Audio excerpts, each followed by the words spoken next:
Bueno, pues muchísimas gracias. Decíamos hace nada, un par de minutos. No hace tanto, hace muy poco, que Julio Ense estuvo también aquí y es un gusto tenerle nuevamente, ¿no? Siempre son pocas las veces que se tiene a gente que merece la pena. Y entonces el caso de don Julio es paradigmático, ¿no? Él ha marcado un antes y un después en unos aspectos que eran muy necesarios. Recordemos que cuando el movimiento hispanista comenzó a aparecer, comenzó precisamente reivindicando la historia, ¿no? Y entonces se reivindicaban fundamentalmente hechos históricos, hechos notables de personajes famosos, se reivindicaban figuras, personas, se reivindicaba una labor civilizadora, pero nunca se había entrado en algo que es fundamental, y es precisamente en analizar lo mejor posible una compilación, un compendio legislativo que no tiene parangón en la historia de la humanidad. Y él me lo podrá corroborar o no, que es experto en este asunto, ¿no? Que son precisamente el derecho indiano, ¿no? El derecho indiano no se suele hablar de él, desafortunadamente. Se habla mucho del derecho romano, incluso se habla del Código de Hammurabi, pero resulta que del derecho indiano no se habla.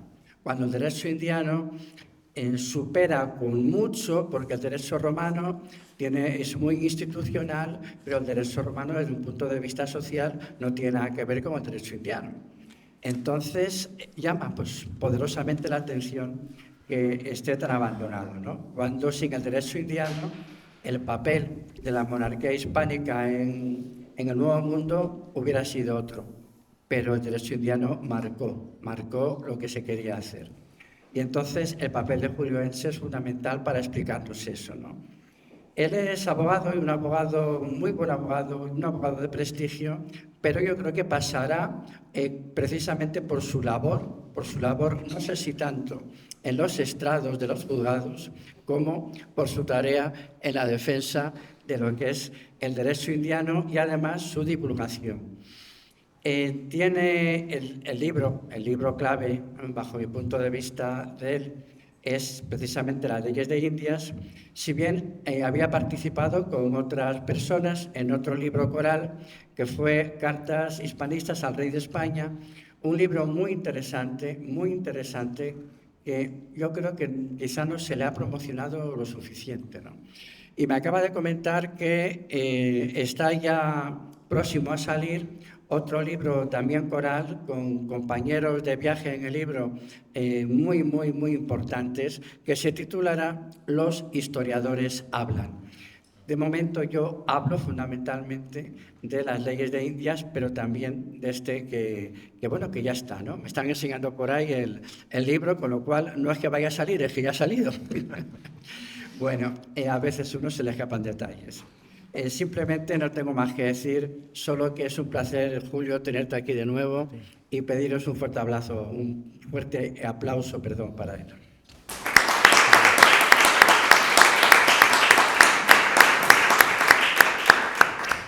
Pues muchas gracias, Marcelino, por la introducción.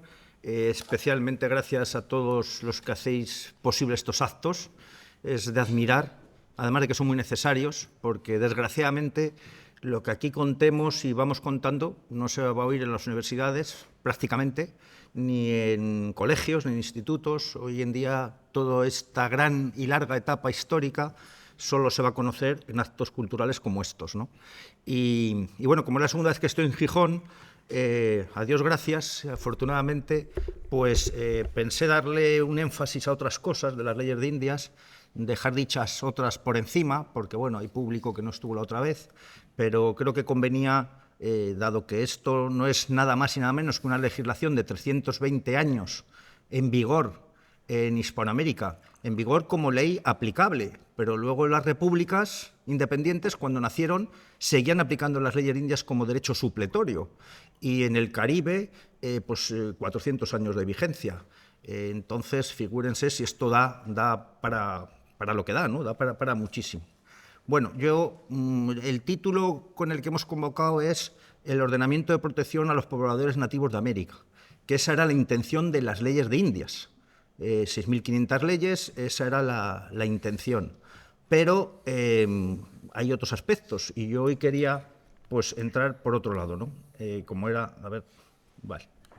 Vamos a ver, yo quiero desmontar algunos mitos de la leyenda negra con las leyes en la mano, con lo que dicen las leyes, que las van a leer ustedes, no se lo voy a contar yo, las van a leer ustedes, y algunas cosas que han quedado arraigadas como dogmas de fe. Y uno primero era que las Indias eran la Arcadia feliz, aquello era el paraíso terrenal. En esto tenemos culpa los españoles, porque hubo algunos que con intencionalidad política, entre comillas, como Bartolomé de las Casas, se postuló el decir que el indio era pues un ser celestial en la tierra, ¿no? Y otros, el mismo Colón también, dijo que el paraíso terrenal estaba allí. Lo dijo, le iba tan mal y era tan fracasada las primeras expediciones de Colón que para animar a los reyes a que le siguieran apoyando decía que es que estaba buscando el paraíso terrenal.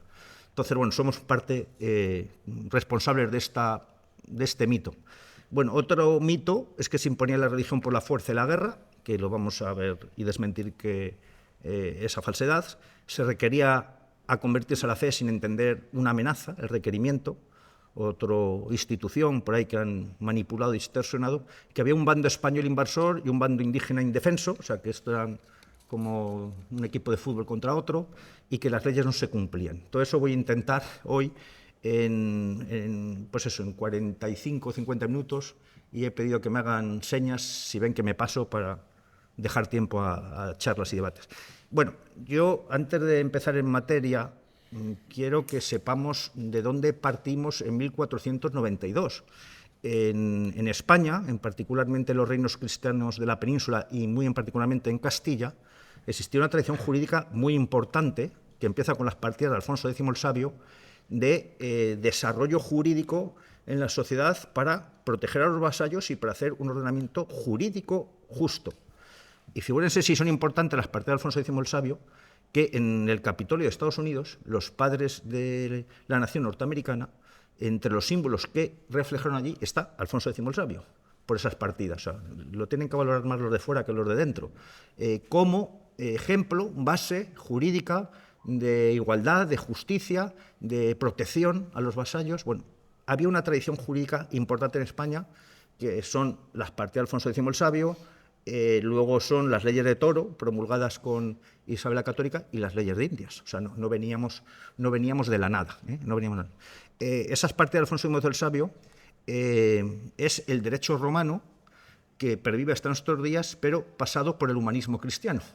Incluso esas partidas tienen de interés que le dicen al rey cómo tiene que legislar, cuáles son sus límites, cómo se van a hacer las leyes, cuándo las leyes son justas, cuándo debe rectificar el rey, quién debe avisar al rey que las leyes están mal hechas, etcétera, etcétera, etcétera. O sea, miga, tiene mucha miga, ¿no? Y en tema de leyes de Indias, pues para que tengan una breve imagen, esto es solo una diapositiva, podría poner 3 o 4 más, qué es lo que están regulando, ¿no? Figúrense cabildos, haciendas, prisiones, los matrimonios, las herencias, los viajes, la navegación, los menores, los puertos, los montes y las aguas, los registros públicos, los bienes de difuntos, los pasajeros, los jueces, los extranjeros, los caminos públicos, etcétera, etcétera, etcétera. O sea que esto es un ordenamiento jurídico desarrollado. Esto no son 4 leyes, son un ordenamiento jurídico que tiene vigencia 320 años. Insisto, las propias repúblicas lo asumieron como derecho supletorio, es decir, como ley que se aplicaba cuando no hubiera ley o en defecto de otras leyes. O sea que ahí hay una labor interesante. Aunque sea una pincelada, pues yo siempre que hablo de esto tengo que hablar de Isabel la Católica, porque como no se va a hablar en ningún lado y si se habla es para mal, pues tenemos la obligación de contar la verdad, duela a quien duela. Esta mujer es un gigante de la historia, porque cambió la historia de España, cambió la historia de la cristiandad, pero no solo eso, sino que cambió la historia del mundo. Prueba de ello es que, bueno, aquí en los países hispanoamericanos hay muchas ediciones, yo que me gusta la filatelia, de sellos en honor a Isabel la Católica, ahora tienen sus monumentos. La Segunda República, por supuesto, hay ediciones de sellos de Colón, de Isabel la Católica, etcétera, en toda nuestra historia, ¿no? Porque es un personaje que cambió la historia universal. Podía no haberla cambiado, podía haber sido otro, pero fue ella. En el sentido de que apostó por un viaje que no apostaba nadie, ¿no? O que tenían muchas reservas.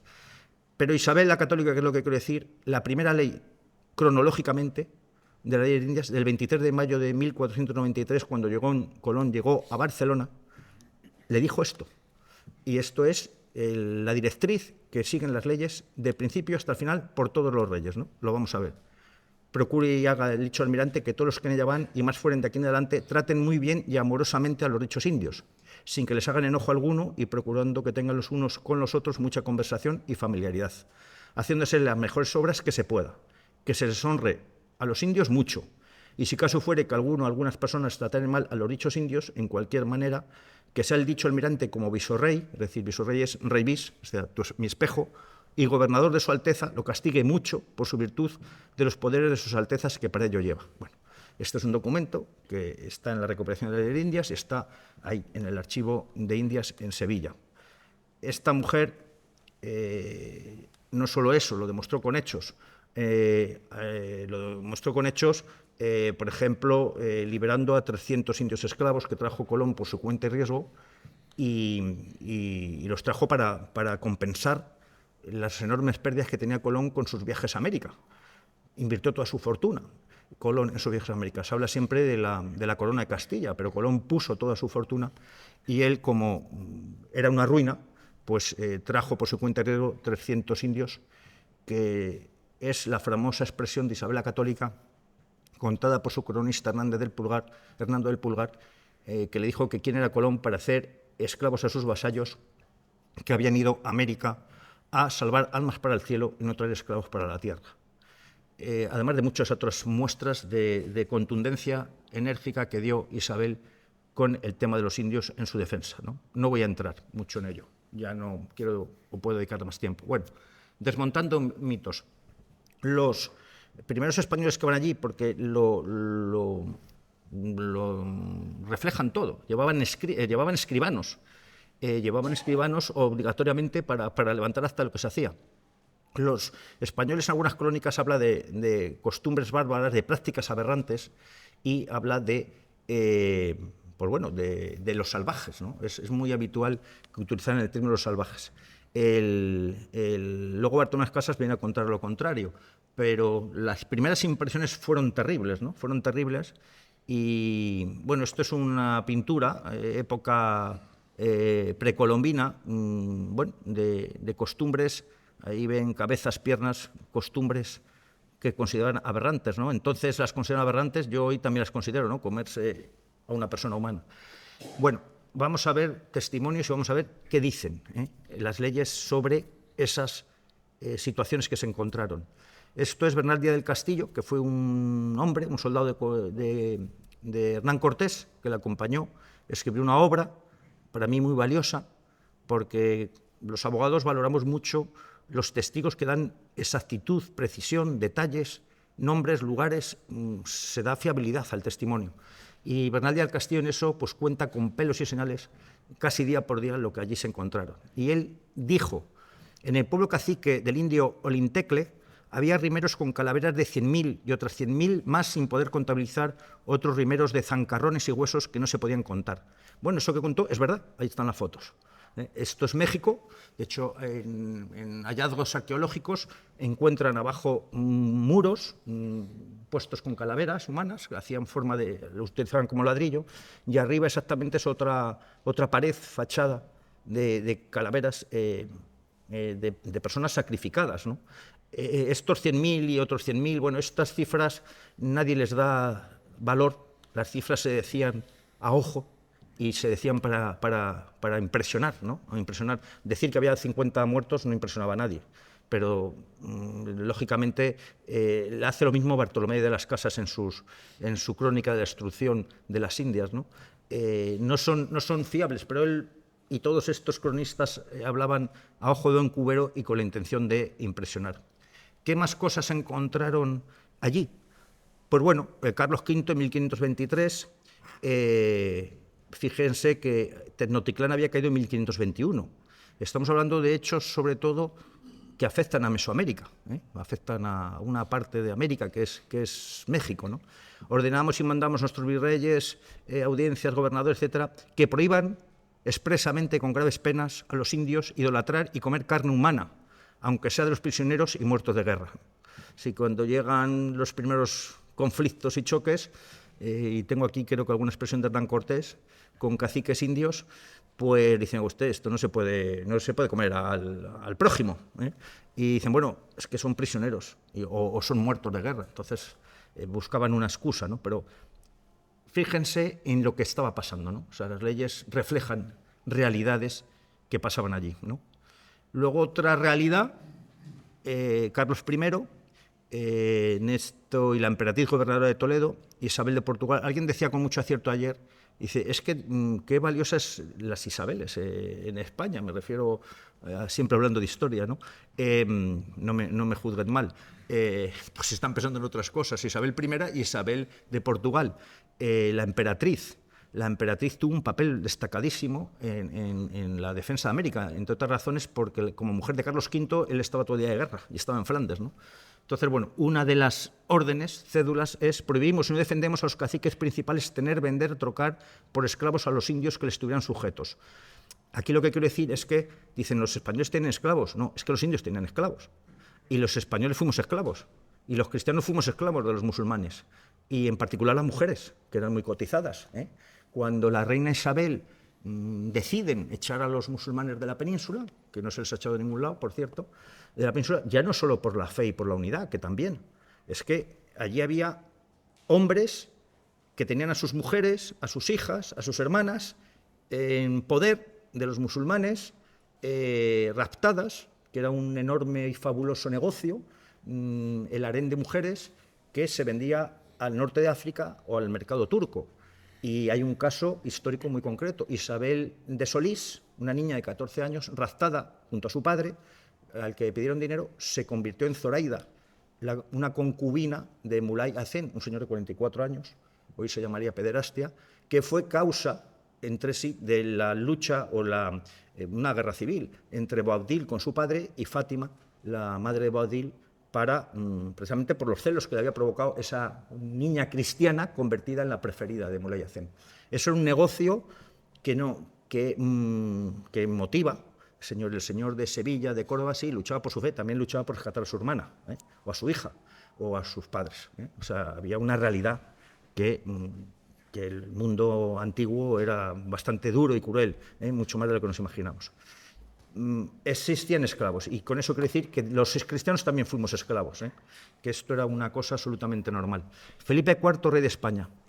Usaban los indios al tiempo de su gentilidad vender a sus hijas a quien más le diese. Felipe IV, para casarse con ellas, porque no es justo permitir a la cristiandad tan pernicioso abuso contra el servicio de Dios, pues no se contrae los matrimonios con libertad, por hacer las indias la voluntad de sus padres y los maridos las tratan como esclavas, faltando al amor y lealtad al matrimonio y viviendo en perpetuo aborrecimiento, con inquietud de los pueblos. Qué bien narraban los reyes, no necesitamos nosotros contarlo, sino que lo cuenten ellos, ¿no? Con inquietud de los pueblos. Ordenamos y mandamos que ningún indio ni india reciba cosa alguna en mucha o poca cantidad, ni en servicio, ni en otro género de paga, en especie del indio que se hubiese de casar con su hija, so pena de 50 azotes, y de quedar inhábil de tener oficio de república. Fíjense lo que están diciendo, lo subrayo. Los indios servían al rey. Había indios que servían al rey. Es que no había españoles suficientes para poblar América.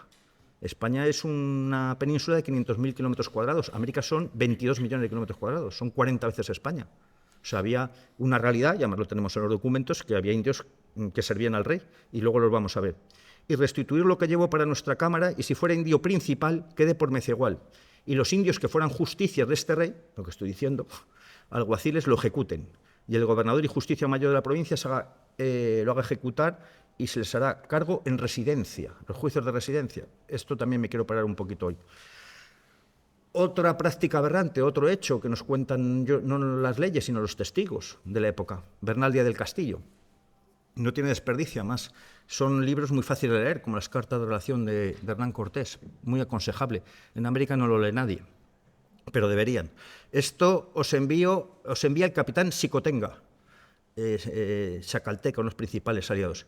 Que comáis si sois teules, es decir, dioses, como dicen los de Cempoal, que era una isla, la primera que tomó pie o posesión Cortés.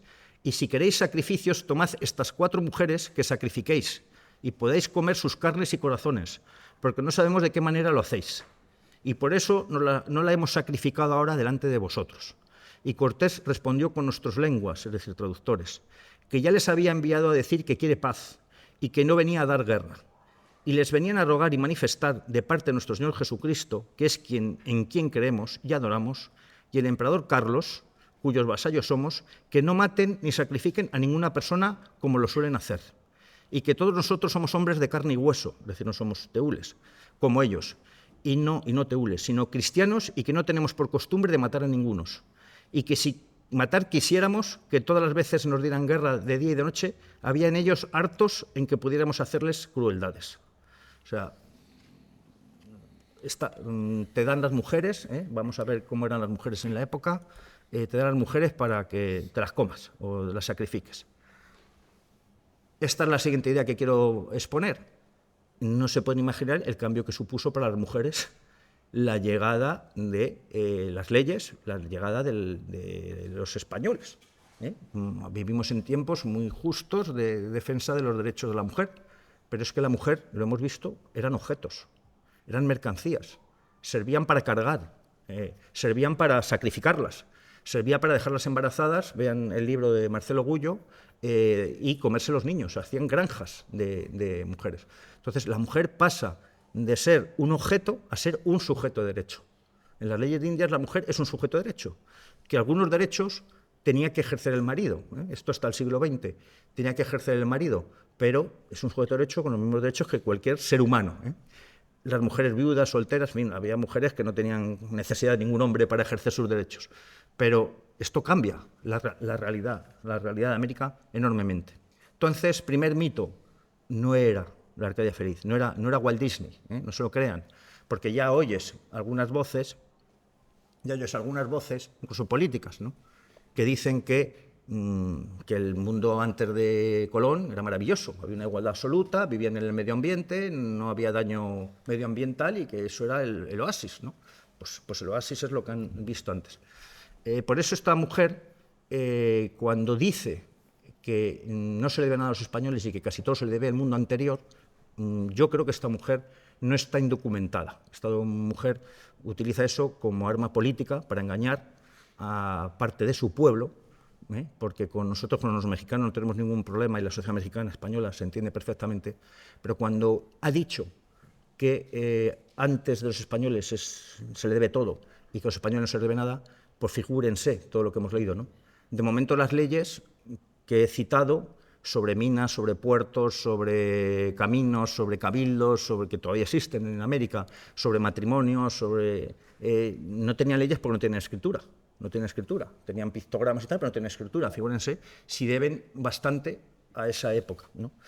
Como el rey no lo puede decir, pues nosotros lo decimos, que lo que está diciendo es una falacia y que seguro que no hay ignorancia, que hay intencionalidad política, ¿no? A esta señora la podemos contestar, van a contestarle dos mexicanos, ¿no? O yo voy a utilizar dos testimonios de mexicanos, ¿no? Uno, José Vasconcelos, principios del siglo XX, este fue un candidato a presidente de México, fue un hombre, un pensador muy reconocido, que escribió un libro que se llama La raza cósmica, en donde precisamente habla que España hizo la raza cósmica, o sea, el mestizaje solo existe en los países hispanoamericanos. Y él dijo, no lo digo yo, y además tampoco lo mantendré o suscribiré 100%, él dice, España no debe perder perdón y no destruyó nada antes de llegar porque no había nada digno de conservar. Eso dijo José Vasconcelos, ¿no? Debía conocer un poco estas historias. Y Enrique Krause, que es un documentalista mexicano de hoy en día, en una entrevista decía también algo muy interesante, dice, México tiene melancolía, dice, por un pasado que nunca existió. O sea, que se lo han imaginado. Y dice, eso lo dice un documentalista mexicano. Octavio Paz, ya por acabar con los mexicanos, Premio Nobel de Literatura, dijo que México no tenía ningún problema con España, que México tenía un problema consigo mismo, como diciendo, el problema de México es que tenemos que saber lo que somos o lo que hemos sido. En fin, quede ahí el mensaje, ¿no? Conflictos religiosos y promulgación de leyes de Burgos. Bueno, aquí quería entrar en una parte muy rápida. Las leyes de Burgos cambiaron la historia universal. El día 12 de octubre se descubre un continente, que además podemos hablar de que se descubre, aunque allí sienta mal, pero descubrir quiere decir quitar cobertura, no es nada indigno, ¿no? Cubrir quiere decir que esto está cubierto y si yo quito esto está descubierto, ¿no? Y igual que descubrimos nosotros aquello, ellos descubrieron esto, ¿no?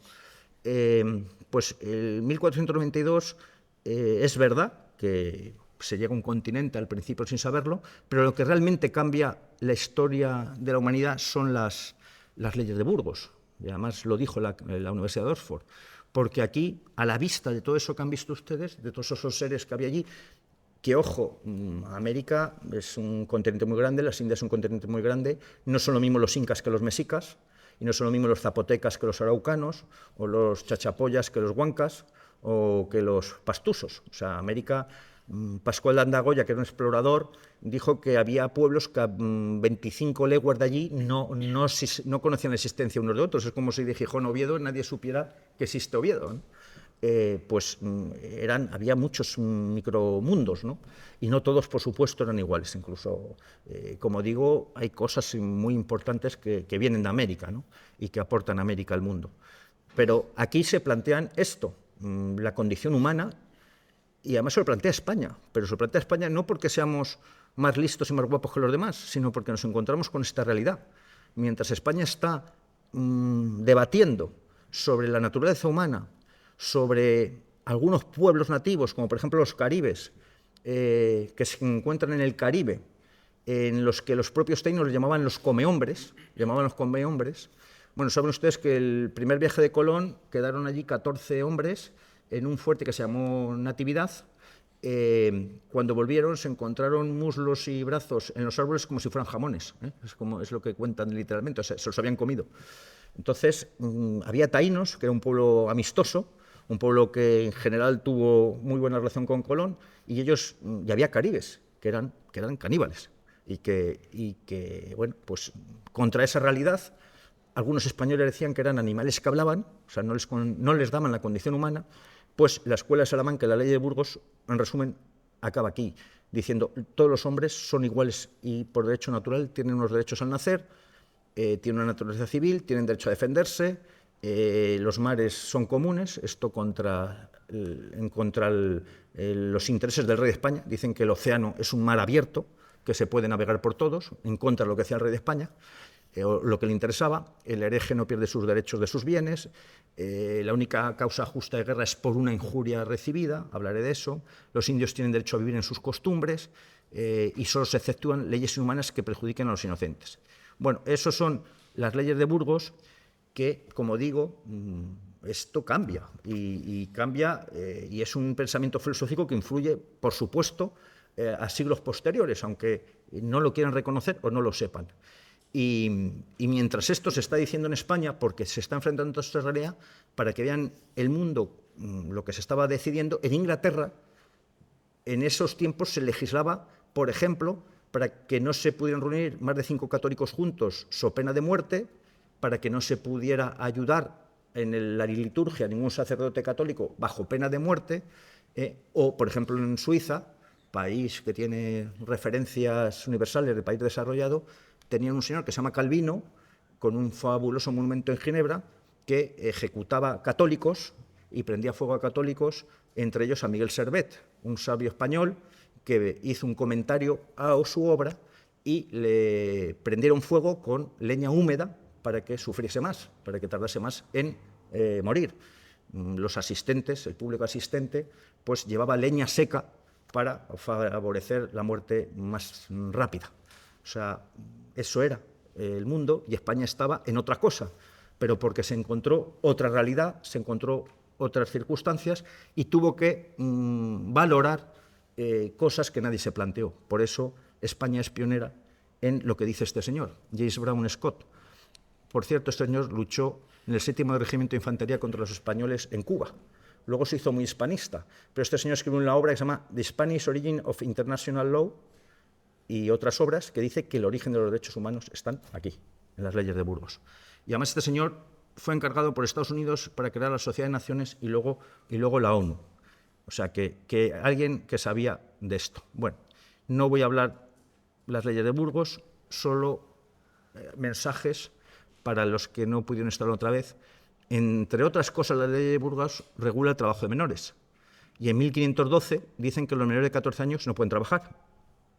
También con inteligencia, porque los menores los utilizaban para culturizarlos, para aprender la religión, el catecismo, pero no podían trabajar. Bueno, pues la avanzada de Inglaterra, hasta 1809, la ley fabril inglesa no prohibía trabajar a los menores de 9 años en lugares no ventilados. Si eran ventilados, podían trabajar con 6 años o con 5, los que hicieran falta.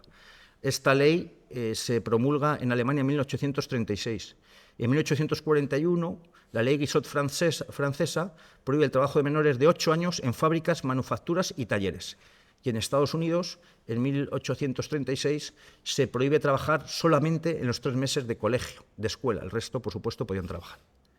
Bueno, otro aspecto que quiero parar un poquito, que es la religiosidad, persuasión, inmunidad de las iglesias. Bueno, esto realmente uno se tiene que preguntar, y aquí en Europa yo he visto documentales aberrantes, ¿no?, de National Geographic, que ponen a un cura con unos tíos atados allí con la cruz y a palos, pues tienen que hacerse católicos. Es una idiotez, porque nadie profundiza o asume creencias profundas con la amenaza, ¿no?, sino con todo lo contrario. Ya lo decían, por cierto, las partidas de Alfonso X el Sabio. Y aquí hay toda una legislación tremenda, fabulosa, en las leyes de indias para convertir literalmente a los indios por métodos suaves y pacíficos, ¿no? Por ejemplo, ¿no?, Felipe II, conciértese con el cacique principal que está de paz y confina con los indios en guerra, que los procure atraer a su tierra a divertirse o a otra cosa semejante. Y para entonces estén allí los predicadores con algunos españoles e indios amigos secretamente, de manera que haya seguridad y cuando sea tiempo, descubran, sean llamados junto con los demás por sus lenguas e intérpretes, comiencen a enseñar la doctrina cristiana, y para que oigan con más veneración y admiración, estén revestidos al menos con albas o sobrepellices, o sea, que estén bien vestidos, llamativos, y estelas, y con la Santa Cruz en las manos. Y a los cristianos la oigan con grandísimo acatamiento y veneración. Esto habla de hacer una misa, porque a su imitación los infieles se aficionan a ser enseñados. Y si para causarles más admiración y atención pareciere conveniente, podrán usar la música de cantores y ministriles, con que conmuevan a los indios a juntar, y de otros medios para amansar, pacificar y persuadir a los que estuviesen de guerra. Vamos a ver, la evangelización no tiene un pelo de tontos. Los misioneros, yo cuento en mi libro un anexo, una historia que no la voy a poder contar, real, de cómo planificaban la evangelización. Primero hacían protestaciones los misioneros. Es una preparación para el martirio. O sea, los misioneros asumían el martirio hasta el punto que Charles Loomis dice, es un escritor del siglo XIX, que no tiene desperdicio, no es americano, dice que en la costa oeste de Estados Unidos, que rara es la ciudad donde al menos 2 veces no se ha martirizado a sacerdotes católicos, ¿no?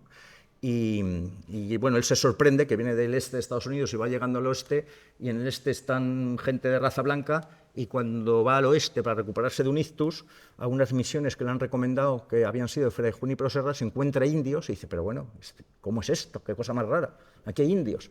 Y entonces empieza a investigar y se hace un hispanista empedernido que dice unas cosas de Hernán Cortés y de Pizarro que si hoy las dijéramos no se pueden imaginar las etiquetas que nos pondrían. Pero bueno, lo dice él. Y a lo que voy es que se planificaba rigurosamente, de forma totalmente astuta e inteligente, la intromisión o entrada en zonas peligrosas, como fue la evangelización de Guatemala, o las tierras de guerra que se llamaban, ¿no?, que fue una concesión que dio el rey Carlos V, después de todas las quejas que le llegaban, entre ellas Bartolomé de las Casas, para dejar unos territorios en exclusiva, que era el interés de Bartolomé de las Casas, en dominio de los dominicos, en este caso, igual hicieron los jesuitas, los franciscanos, en los que no podía entrar nadie que no fuera autorizado por los propios dominicos. Eso es una historia que acaba mal. Bueno, otro aspecto, por ejemplo, otras cosas que me acuerdo de las leyes de indios regulan mucho cómo se debía predicar. Por ejemplo, dice que los religiosos tienen que ir con 3 elementos, obligatoriamente, con la Biblia, con semillas y con un instrumento musical. Tenían que saber tocar bien un instrumento musical, y si pudiera ser una mula. No sé si han visto la película La Misión, empieza, y eso es real, esto es así, lo dicen las leyes, en la que un misionero se mete en una selva y se pone a tocar una flauta, ¿no? Un poco para atraerlos, y bueno, dicen que la música amansa, ¿no? Pues bueno, lo tenían todo, como digo, especialmente planificado. Y esta ley de Felipe II dice, que es otra parte importante de la evangelización, que se defiende y prohíbe a cualquier persona y estado asistir a las iglesias arrimados, ni echados a los altares, ni poner impedimento, ni estorben los santos oficios, mandando a los virreyes y demás autoridades hacer guardar con el rigor necesario que convenga la inmunidad eclesiástica. Efectivamente, las leyes indias obligan a poner iglesias cerca de las encomiendas, entre otras razones por esto, porque quien entraba a una iglesia tenía inmunidad, y esa inmunidad rigió siempre y para todo, excepto alguna excepción que se hizo para los pilotos y artilleros de las naves, que se refugiaban ahí porque no querían ir al océano, no querían volver, y hubo que poner unas limitaciones para la inmunidad. Esto yo tengo vivencias y las he contado aquí, creo que algunos tienen edad, también las habrán vivido. Yo recuerdo en las manifestaciones, los años 70, cuando vivía Franco, la gente hacía manifestaciones, salían los grises corriendo y la gente se metía en las iglesias. Y ahí se había acabado la manifestación. O sea, las iglesias era un lugar pues que se había acabado, allí no se podía entrar, ¿no?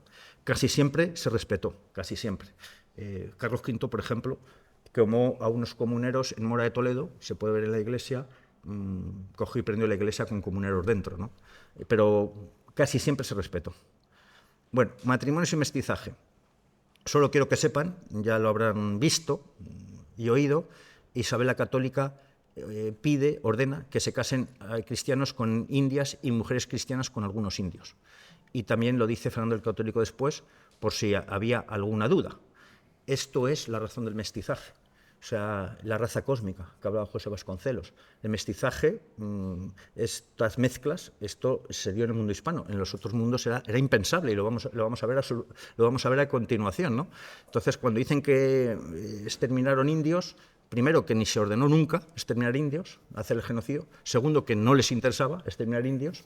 Y tercero, que uno, si tiene ojos, pues ve mestizos, mulatos, indígenas, europeos. Eso no se ve en ningún continente, solo se ve ahí. Y es lo que llevó a Vasconcelos a decir que se había inventado la raza cósmica, es una raza universal. Bueno, como digo, los reyes españoles no prohibieron los matrimonios, sino que los fomentaron. Lo fomentaron por una razón muy sencilla, porque para Isabel la Católica era admisible que hubiesen nacido hijos extramatrimoniales, hijos sin bautizar, era inadmisible. O sea, igual que ahora tenemos una escala de valores de, yo qué sé, que ustedes quieran occidentales, para la Reina Católica no se podía admitir esas situaciones. Entonces, 1503, las leyes que he hablado, que se casen. Bueno, 1704, Francia, prohibición de matrimonios de blancos con negros, y prohibición de casarse negros entre sí, salvo que tuviese permiso del amo. En 1935, las leyes de Nuremberg, para que les voy a contar, prohibidos los matrimonios interraciales. En Inglaterra estaban prohibidos los matrimonios de los funcionarios ingleses con nativos. Y en Estados Unidos, 1967, eso es ayer. Aquí algunos hemos nacido, y algunos más que yo, también hay aquí en la sala que ya habían nacido. En 1967 hay una sentencia de la Corte Suprema de Estados Unidos que deroga 16 leyes de 16 estados que prohibían los matrimonios interraciales. Y en base a una sentencia del estado de Virginia, que ahí pongo un fundamento de esa sentencia, en la que se había dado el caso del lobbying contra el estado de Virginia, que era un hombre del estado de Virginia que se había casado con una mujer negra de Columbia. Y le condenaron a un año de cárcel, lógicamente, por casarse de razas diferentes. Y se suspendió la pena 25 años con la condición de que no volvieran. Bueno, intervino la Corte Suprema, ahí está, el ponente Warren deliberó sobre este asunto, y el Estado de Virginia decía claramente, en esto que viene en inglés, que más o menos lo que dice es que Dios nuestro Señor creó las razas blanca, negra, amarilla, malaya y roja, y las colocó en continentes separados. Y como no se puede interferir sus planes, esto demostraría o sería causa para que no hubiera matrimonios. Pues el hecho es que Dios separó las razas con la intención de que no se mezclase. Figúrense lo que dice el Estado de Virginia en el año 67, a diferencia del Dios de los católicos que decía que se casasen. O sea que estamos hablando, solo por hacer una comparación de leyes, pues bueno, de concepciones diferentes. La guerra y el justo título. Quiero ir. Otra de las cuestiones que se divulgan es que se obligaba por la guerra a hacerse católicos. Bueno, primero, esto es pensamiento de Francisco Vitoria. Francisco Vitoria, al rey Carlos V seguía con atención hasta el punto que fue a una de sus reelecciones, es decir, una de sus clases magistrales, fue a la única que fue a la de indios, dice la ley: establecemos y mandamos que no se pueda hacer ni se haga guerra a los indios de ninguna provincia por recibir la Santa Fe Católica o nos den obediencia ni para ningún otro efecto. Esto es así.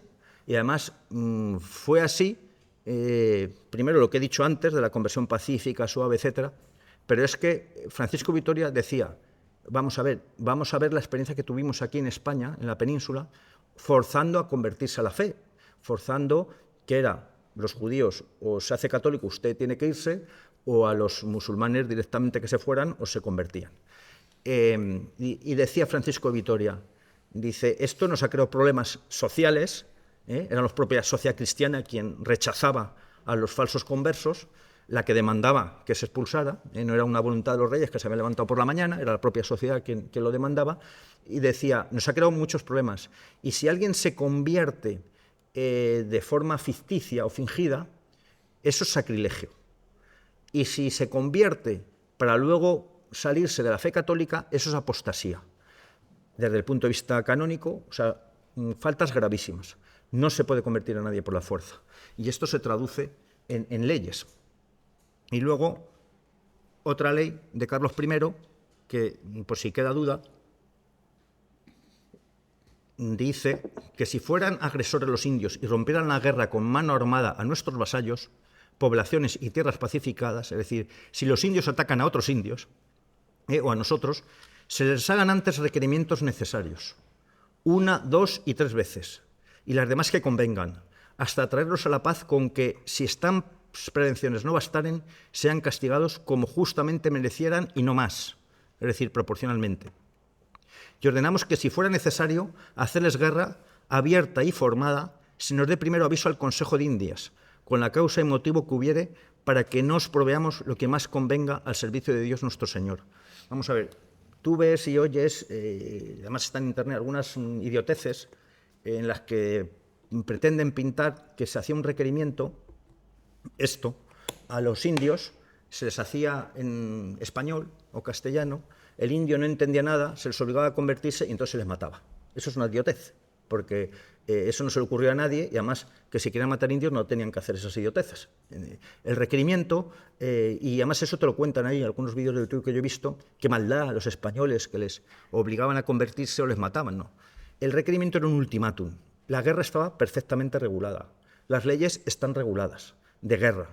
Y además las leyes que están reguladas y las que sigue la doctrina humanista cristiana es las guerras defensivas, cuando hay una agresión previa y tiene que haber una reacción proporcional. Aquí lo dicen, que ordenamos que se les dé el castigados como justamente merecen y no más, es decir, proporcionalmente, y que se les advierta 1 y 2 veces. También se dice que tienen que entender el ultimátum. El requerimiento es un ultimátum de toda la vida. Lo que ocurre es que eso se ha tergiversado.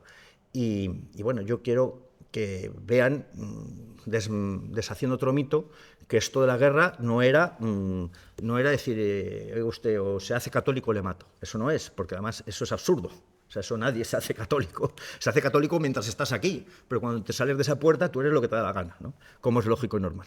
Entonces, bueno, la guerra viene regulada y la guerra, como digo, solo podía hacerse por estas causas. Este cuadrito me viene bien para 2 cosas. Uno, para hablar de la guerra, y otro, para demostrar la obligación, entre comillas, de hacerse católicos. Esto es un juicio que tuvo Hernán Cortés contra Matienzo y Delgadillo, que está en el Archivo General de Indias, y es que a Cortés la audiencia le confiscó unas tierras. La justicia funcionaba. La primera audiencia, por ahí me hacen señas, 10 minutitos, no más. Hernán Cortés se le confisca unas tierras, él entra en disputa con unos tíos que le odiaban, que era Matienzo y Delgadillo, unos personajes, y en su juicio lleva 25 testigos. Verán ustedes el 17, 16, Juan García Ecachi, Alonso Acali, Alonso Cualavil Ulache, principal de Ocatlán, vecino de Cuilipán, gobernador de Cuilipán, Atonal, principal de Yepeque, Mezquelle, gobernador Suchil, gobernador de Maschulichil, nos perdonen, Azuelo, Cale, en fin, testigos de Cortés. Declaran a favor de Cortés, hombre, no era Cortés tan malo que se llevaba mal con los indios, pues declaran a su favor, y además con sus cargos principales. Y además estos, en las leyes de Indias, como no eran católicos, dicen que juran por sus costumbres y su forma de jurar. O sea, no se les obligaba a ser cristianos. Es decir, no se les obliga, y aquí tengo las leyes, tengo el juicio de Hernán Cortés, unas hojas en las que ellos juran según sus costumbres. Y les vale, porque, como es lógico, pues a nadie se le puede imponer. Este señor, Titu Cusi Yupanqui, este señor era aliado de Carlos V, y este señor ayudó a Carlos V a derrotar y a ejecutar a unos españoles que se sublevaron contra las leyes de Indias, que fueron Gonzalo Pizarro, Francisco Girón y Francisco Sánchez. Este señor, bueno, Carlos I, en otra ley, para que vean ustedes que eso fue todas las claves de la convivencia de España con los indígenas, fue que se les dio autogobierno, y aquí lo dice Carlos V, y se respetaron sus usos y costumbres siempre y cuando no fueran prácticas aberrantes o contra la sagrada religión. Carlos V, en otra norma, dice que a los indios de Tlaxcala, que fueron los primeros que en la Nueva España recibieron la Santa Fe católica, pues que se guarden las ordenanzas de Tlaxcala y que el cacique se le trate como gobernador en igualdad de condiciones que los demás gobernadores españoles. La eficacia y el poder coercitivo. Bueno, vean ustedes la estructura que se monta aquí. Se monta aquí. Todo esto para rebatir aquello de que las leyes no se cumplían. Esto es una idiotez. Bueno, nunca se dijo, mientras estaban en vigor nunca se dijo en el siglo XX. Figúrense las estructuras que había: Consejo de Indias, virreyes, gobernadores indígenas, lo acabamos de ver, visitadores de indios, una figura específica de protección a los indios, audiencias reales, reales chancillerías, fiscales, oidores, cabildos, cacicazgos, alcaldes, regidores, alcaldes del crimen, etcétera, etcétera, etcétera.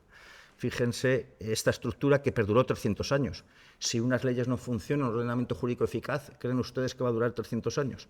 Bueno, ¿cómo se controlaban las leyes o qué mecanismos que también se crearon para el control de las leyes? Pues uno importantísimo fue los juicios de residencia.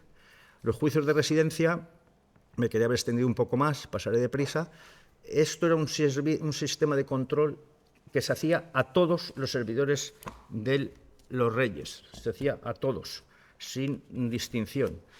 Y son a los virreyes, gobernadores, capitanes generales, oidores, jueces, alcaldes del crimen, responsables de correos, fiscales, cualesquiera ministros de las audiencias reales, tasadores de tributos, visitadores, alcaldes ordinarios, regidores, escribanos y oficiales de concejos, pilotos y maestros de navegación, excepto marineros, artilleros y soldados de plaza sencilla.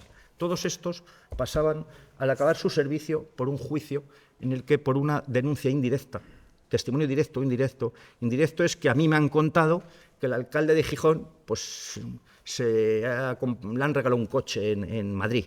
Pues esa era una denuncia que obligaba al alcalde de Gijón a estar en una plaza fija, por eso se llama juicio de residencia, y someterse al juicio.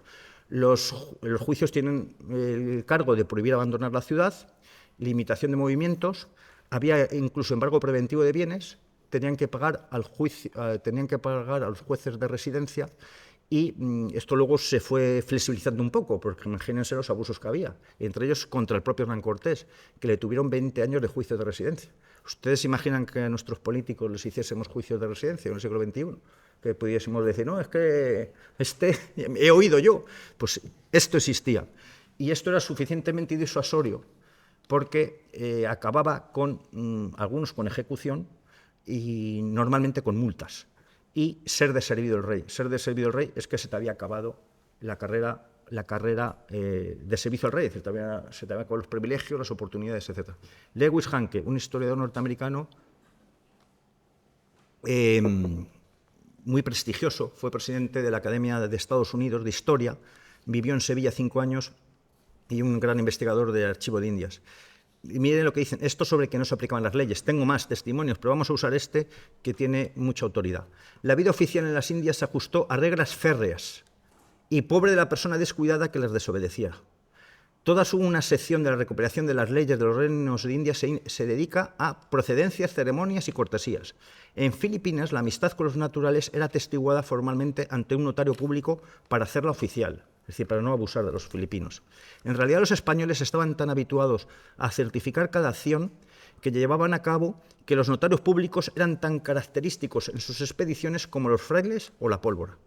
La extraordinaria preocupación por la legalidad manifestada por un simple soldado raso se revelaba de muchas maneras. Los súbditos españoles estaban tan plenamente saturados de legalismo, como ahora, que ni siquiera se les ocurría rebelarse contra la ley sin un apoyo legal. O sea, esto, para que digan que no se cumplen las leyes, esto no se dijo nunca. Bueno, esto no se lo van a creer si no lo leen. Felipe II dice, rey de España, ordenamos y mandamos que sean castigados con mayor rigor los españoles que injuriaren o ofendieren o maltrataren a indios que sus mismos delitos se cometiesen contra españoles, y los declaramos por delitos públicos. Esto, esta es una carta de Carlos V al provincial de dominicos de Perú, diciendo que si se entera de que se incumplen las leyes, que se lo diga de inmediato. Hemos hablado desmontando mitos. También hay que decir que hay un agujero negro, hay un espacio donde se podían producir abusos, que eran las encomiendas.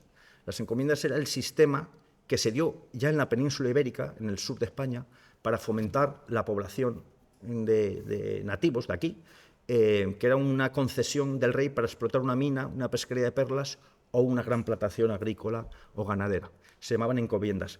Esto conllevaba una serie de obligaciones, por supuesto, derechos a los indios, de salario justo, de descanso, pues 40 días cada 5 meses de trabajo.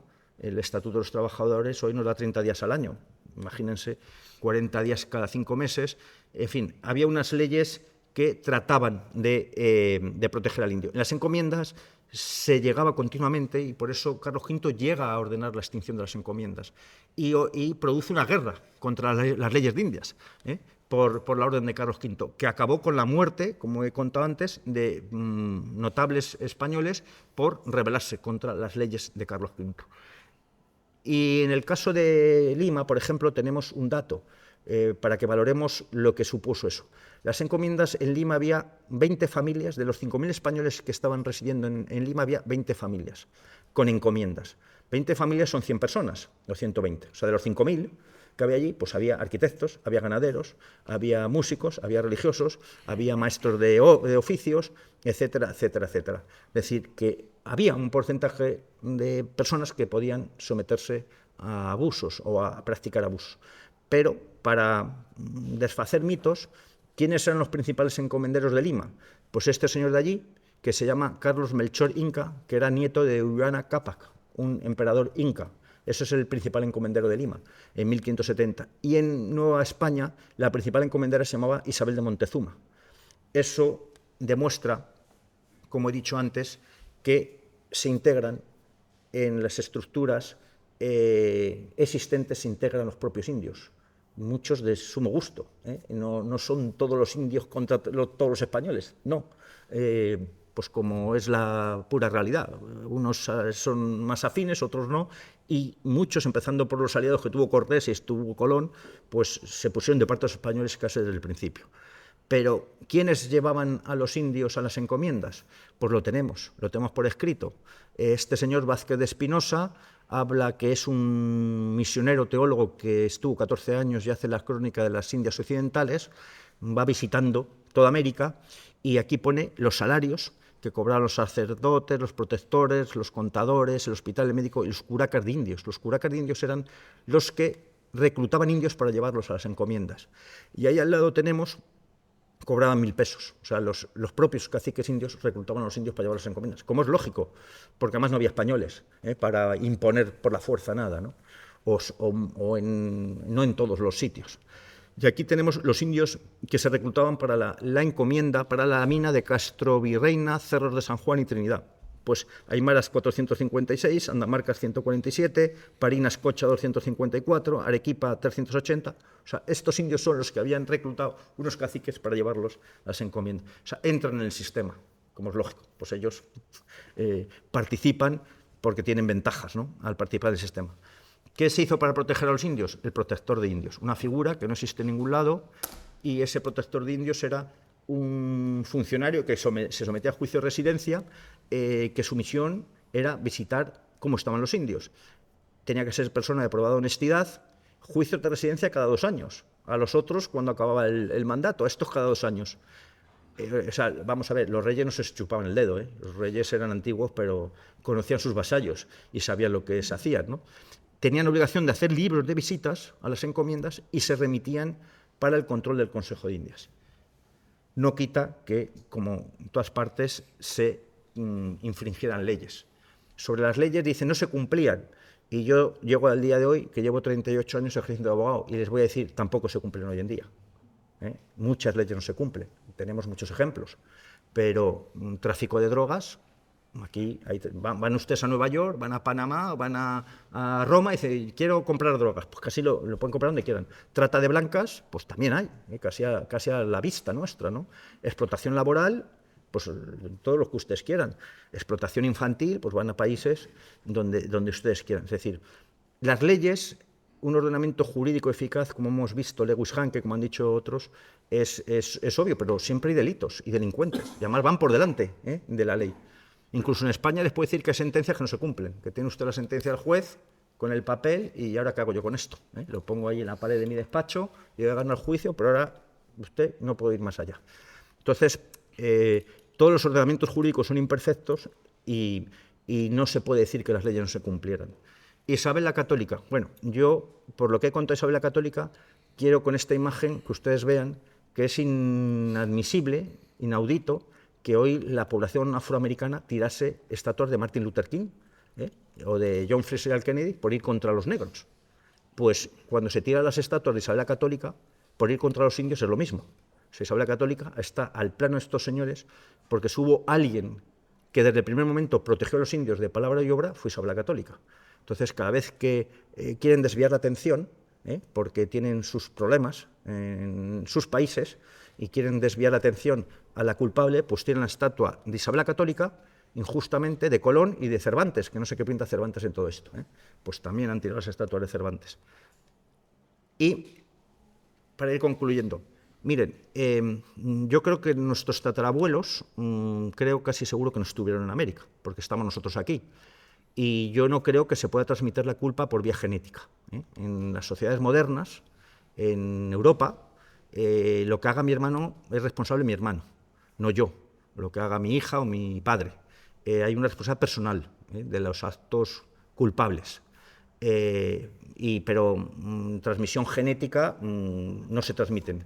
Pero si hay alguien que no tiene que pedir disculpas, es el rey de España, precisamente, por todo lo que he contado. O sea, los reyes tienen un expediente.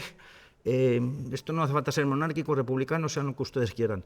Tienen un expediente impoluto de defensa de los derechos de los indígenas, de palabra y obra, y les he contado leyes, son 6.500, no puedo contarles todas. Entonces, si hay alguien que no tiene que pedir disculpas, es el rey de España. Y como no lo puede decir, pues lo decimos nosotros. Valoraciones extranjeras, estoy acabando. Esto lo dice una filósofa historiadora italiana, ¿no? El Estado moderno respetuoso de la libertad no nace en la Europa centro-septentrional, donde al contrario que en España se afirmaba la modernidad fundada sobre el instinto de dominar, libido dominandi, el derecho de conquista. El Estado moderno respetuoso de la libertad de la persona nace en España a cuenta de personalidades únicas como Isabel la Católica o Francisco Vitoria. Hay otros, Augusto Romero Zamora, este es un diplomático nicaragüense, habla de las leyes de Indias, dicen que las leyes de Indias era demostración palpable que fueron un sistema mejor para los indígenas que lo que vino después con la independencia. Charles Loomis, alguno ya lo habrá oído, pero lo vamos a leer aquí para los que son nuevos. Este es un periodista, historiador norteamericano del siglo XIX, ¿no? Que les he contado antes, ¿no? Cómo descubrió el hispanismo. Una de las causas más asombrosas de los exploradores españoles, casi tan notable como la propia exploración, es el espíritu humanitario y progresivo que desde el principio hasta el fin caracterizó a sus instituciones. Algunas historias que han perdurado pintan a esa heroica nación como cruel para los indios, pero la verdad es que la conducta de España en este particular debería avergonzarnos. La legislación española referente a los indios de todas partes era incomparablemente más extensa, más comprensiva, más sistemática y más humanitaria que la de Gran Bretaña, Francia, las colonias y las de Estados Unidos todas juntas. Bueno, y conclusión. Vamos a ver, la leyenda negra, aquí no hay leyendas rosas, ni verdes, ni amarillas. Aquí hay leyenda negra, que es propaganda, es la exageración, la distorsión de realidades, haciendo de lo particular o excepcional lo general y ocultando todo lo general y todo lo que tenía mérito.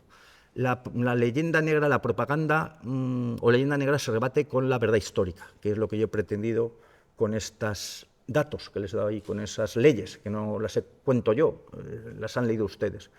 Y la leyenda negra hace mucho daño, a nivel comercial, empresarial, político, no les quiero ni decir, a nivel comercial en América, pues para que España no compita, y tengo vivencias, pues fuera lo español, aquí está el holandés, aquí está el francés, incluso aquí está cualquiera, ¿no? Porque la leyenda negra hace un daño comercial, empresarial, político, no digamos, impresionante. Y creo que es hora de despertarse. Como decía Santa Teresa de Jesús, la verdad siempre padece, pero nunca perece. Lo que tenemos que hacer es esforzarnos en contar esto. Y en las universidades prácticamente esto ha desaparecido, en los colegios, institutos, no digamos, y como dice un amigo mío, profesor argentino, dice que mantiene la cátedra de Derecho Indiano porque además está en vigor, muchas de estas instituciones siguen en vigor allí. Dice Julio, dice, las leyes de Indias es la bomba atómica contra la leyenda negra, que lo acaban de leer ustedes, dice la bomba atómica contra la leyenda negra. Y quiero concluir con este pensamiento, ¿no?, de Ramiro Maeztu. Generalmente en España las falsedades las hemos dejado circular, sin tomarnos la molestia de enterrarnos. Pero esto de no enterrarnos es inconsciencia, y la inconsciencia es una forma de muerte. La característica de la consciencia es la inquietud, lo que estamos haciendo aquí, la vigilancia constante, la perenne disposición a la defensa. Ser es defenderse, que creo que es lo que tenemos que hacer con esto por nuestro bien. Muchas gracias. Esto es todo.